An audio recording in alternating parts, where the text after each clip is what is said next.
大家好，歡迎收睇小朋友嘅 Andy 啊！終於咧啲天氣咧都涼翻少少啦。不過佢就算，但係而家咧其實有太陽曬都係熱，但起碼咧會乾燥啲，啲風又好啲。咁啊嚟緊其實咧由10月11月咧開始都係一啲咧好適合影相嘅時間，啲光會 soft 啲啦，咁啊冇咁硬啦，天氣冇咁熱啦，會出嚟好適合出嚟影相啦。咁啊咁啱咧 Lomo 就借咗部啊，佢最新嘅一部咧，我哋叫做 Lomo 嘅 Instant Y Glass 啊，顧名思義就係用 Y 相紙啦。另外咧，佢亦都會咧係個鏡頭啊，係用上咗玻璃係有鍍膜嘅，咁應該咧係會靚啲嘅。咁趁呢啲咁好天嘅時間咧，就出嚟試一試佢，咁睇下個效果會係點。首先就介紹下部機先啦。咁部機咧嘅鏡頭咧就係呢個咧90mm 啊8光圈嘅鏡頭上邊咧，就頭先都講咗啦，佢會用呢個玻璃嘅鍍膜啦，所以影出嚟咧會細緻啲、sharp 啲啦。咁啊顏色咧亦都我試過咧係會比較咧係顏色係濃少少嘅，即係比一般如果係膠啊或者係冇鍍膜嘅鏡頭。咁鏡頭上邊啦，咁啊佢就會係因為佢係個對焦咧係用呢個區域對焦啊，咁啊就冇自動對焦，咁所以咧大家用嘅時候咧就要留意翻啦。咁啊佢咧由呢個0.3米啦影到最近嘅對焦距離啦，就可以影啲花花草草啦。之後咧就去到0.6米啦，再去到咧就1至2米影我哋嘅半身啦，甚至乎咧去到無限遠。咁呢部機我覺得個賣點最主要咧就係佢一個好近嘅對焦距離，因為最近可以去到0.3，我試過影啲花都會影到啦。咁同埋咧0.6或者1.2米嘅距離咧，其實亦都好適合影人啦。咁我亦都試過啦，開閃燈喺室內影人啊，亦都唔會有過曝嘅情況。咁所以呢部機咧，其實出嚟嘅效果咧真係唔錯。咁啊機身上邊咧就會有呢個開唔開閃燈啦。咁一開機預設佢就會自己儲電閃燈，唔用啊要熄咗佢啦。咁再落嚟咧就有呢個雙重曝光。咁佢有一個配件咧可以用呢個玩係幾好，一陣再介紹俾大家。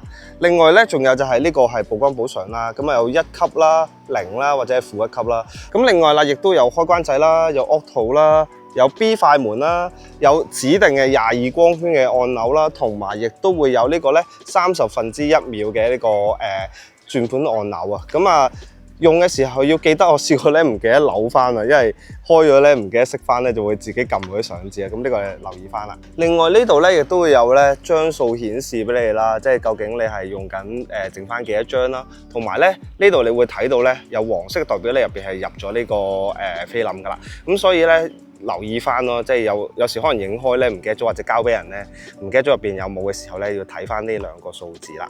而出相嘅位置咧就係機頂啦，相紙就用翻好 common 嘅呢個富士嘅 Instant Y 相紙。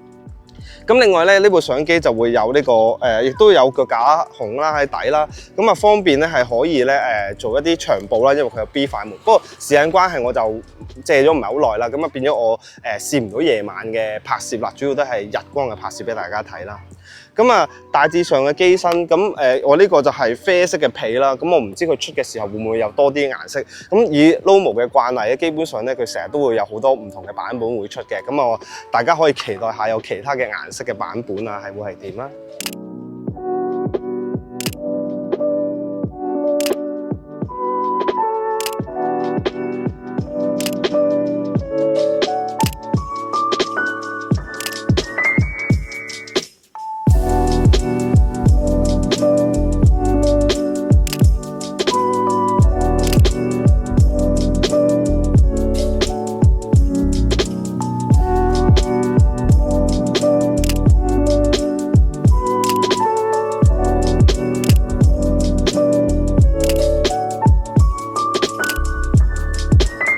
咁經過啦，我攞過部相機啦，出去用過一段時間啦，都有啲咧心得想同大家分享下啦。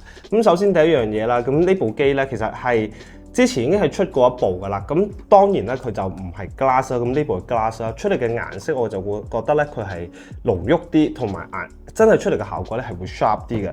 尤其呢啲相咧，你會見到咧，如果有陽光咧，佢就會好彩啦，好 sharp 啦，好綠色，即係好鮮色啦。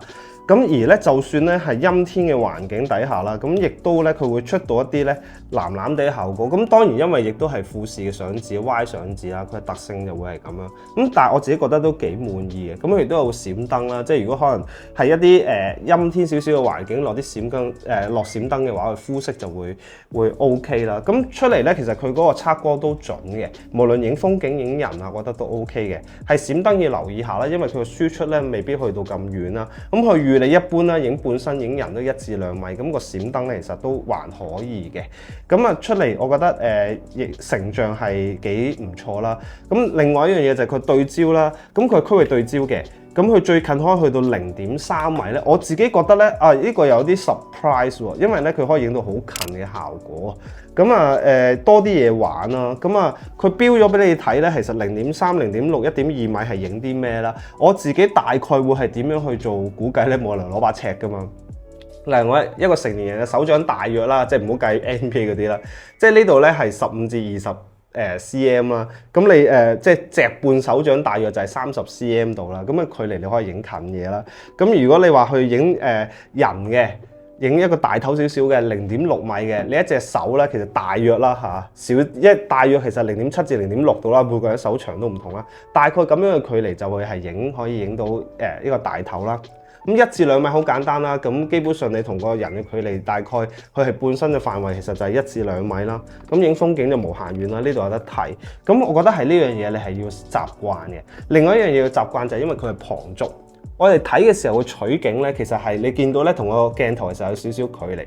咁當你影近同遠嘅時候咧，係有少少難就嘅。咁呢個本身亦都係旁軸嘅呢個設計啦。因為如果你話真係要做翻單反嘅話咧，咁佢一定係會再厚好多。因為你諗下，淨係出相紙呢度已經一段時間一個距離啦。即係如果我要再做單反可以做到去連動嘅話咧，咁基本上咧你就會好大嚿嘅。咁所以咧佢而家就為咗可以減散佢一嚟成本啦，同埋嗰個輕便啦，各方面嘢就會用區域對焦。咁所以睇呢個viewfinder 嘅時候咧，要留意翻啦，咁要就翻少少嘅距離啦，所以攞中間都唔係話要容易嘅，開頭可能都會試一試啦。咁另外咧想講一講咧就係佢個splitter 呢個有咩用嘅咧？咁其實佢係可以咧俾你咧去玩雙重曝光嘅。咁你見到咧佢可以做唔同嘅調節啦。咁我自己試咗一個咧就係咧咁樣去影一半嘅影像，之後多重曝光再影埋另外一半嘅影像。咁影出嚟張相咧就會係變咗咧可以有2個嘅 Hina。呢個咧我自己係冇話真係落腳架全手持，但係竟然俾我可以影到咧係可以嗰個圍欄係搭到咁正一正咁靚，我真係呢個你叫我再影翻我都影唔到啊！咁可以玩到呢個咧一張相啦，有一個叫做雙重曝光嘅構圖，我覺得呢個幾特別。咁但係呢個亦都要去嘗試下，因為你去對焦嘅時候咧，你擺咗落去，其實你嗰個取景係睇唔到嘅，咁你要靠估去大概係擺邊啦。咁我影嘅時候就，例如影呢一半嘅時候，會將個 Hina 擺到最邊邊啦，咁而影另一半嘅時候，亦都係擺到去左手邊嘅最邊邊咯。咁真係撞手神係拼到一張咁靚嘅相，咁我覺得自己都幾 surprise 可以做到咯。咁另外啦，個遙控亦都可以做到呢個自拍啊，可以有 timer 啦。咁其實玩嘅話咧都幾多嘢玩嘅。咁所以如果對於想影 Y 相紙有啲要求，想係要嗰個鋭利度係會再高啲、sharp 啲、顏色濃啲嘅話，你可以買一 glass 記得係 glass 啊，因為呢個係新出嘅，即係意思就係鏡頭用咗玻璃嘅。咁所以有興趣嘅朋友咧可以試下。官方定價咧係1980蚊。我哋條片到呢度啦。如果中意你條片，記得 like、share 同埋 subscribe 個頻道，記得撳埋鐘仔就會第一時間收到影片通知啦。咁嚟緊啦，亦都會有攝影班會開啦。大家有興趣嘅話咧，可以去 IG 度咧，可以留意翻報名咯。咁我哋下條片再見，拜拜。